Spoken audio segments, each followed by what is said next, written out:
যে মাকসাদ দিয়ে রাসূলুল্লাহ সাল্লাল্লাহু আলাইহি ওয়াসাল্লাম এই জামাতকে রেখে গিয়েছেন, সেই জামাত যে উদ্দেশ্য এবং মাকসাদ নিয়ে পৃথিবীর এক কোণা থেকে আরেক কোণায় ছড়িয়ে পড়েছেন।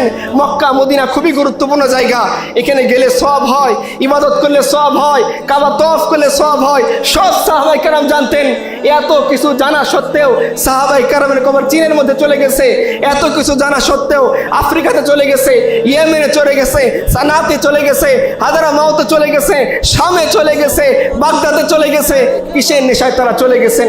যে ফিকির, যে মানহাজ, যে দিন আল্লাহ রাসূল সাল্লাল্লাহু আলাইহি ওয়াসাল্লাম তাদেরকে দিয়ে গিয়েছেন, তারা মনে করতেন যে এই দিন নিয়ে শুধুমাত্র ব্যক্তি পর্যায়ে বসে থাকলে আমার দায়িত্ব, আমার রেসপন্সিবিলিটি, আমার জিম্মাদারি আদায় হবে না।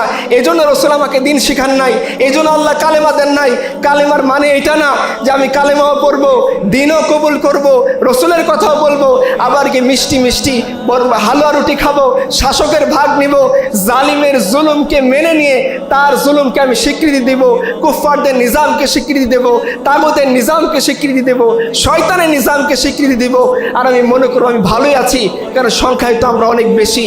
এই চিন্তা করে সাহাবায়ে কেরাম বসে থাকেন নাই। যার কারণে তারা বসে থাকেন নাই বলে আজকে আমি এবং আপনি মুসলমান হইতে পারছি।